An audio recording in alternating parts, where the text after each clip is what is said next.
listeners, I'm Cassandra with Real Property Management and the Landlord's Almanac. I'm very excited today to introduce you to Keith Weinhold. What's very impressive about him is he's an author, he's a writer for Forbes magazine, and he's on the Real Estate Council for Forbes as well. So vast amount of information. I hope everyone takes the time to listen to what he has to say today.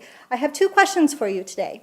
The first one is why real estate over stock? Not a lot of people understand. Great question. And really one reason is, as a real estate investor, you have the opportunity to ethically employ other people's money. Stock investors, in almost every case, they're just trying to get their money to work for them. Well, if you only get your money to work for you, I'm sorry, you're not going to create wealth. That's one of the big lies of Wall Street. As a real estate investor, you can actually get other people's money to work for you 3 ways at the same time, and you can do it as an everyday person. The first way is you use the government's money to get a loan, typically an 80% loan to get into a property in the first place. The second way is you get to use the tenant's money for that monthly income stream, your rent minus expenses. And the third way that you're ethically using other people's money is that you get to use the government's money for very generous tax incentives like tax depreciation, where you don't even have to pay tax on all of your rent income, and a tax-deferred exchange where you never have to pay capital gains tax. So as a real estate investor, you have the chance to employ other people's money. You don't need any training, and you get to do it 3 ways at the same time. I like the 3 ways. So I have one more question. What makes it to where people have such an awful experience in real estate, and what tip could they probably take from you today to make it better? Great question, because you hear all these bad stories that people had a terrible experience with real estate, and you know why? It's because they started with the property. Don't start with the property first. What you want to do is ask yourself, what do you want real estate to do for you? Real estate investing starts with you. Do you want tax advantages? Do you want cash flow? Do you want appreciation? Or do you want some sort of lifestyle investment? That's the most important thing in real estate investing.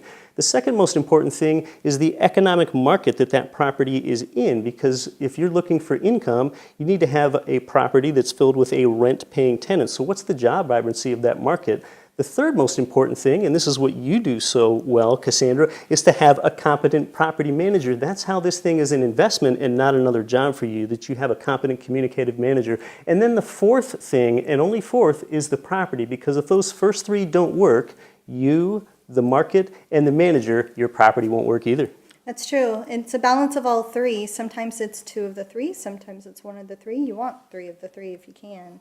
So I'm very excited to share this information.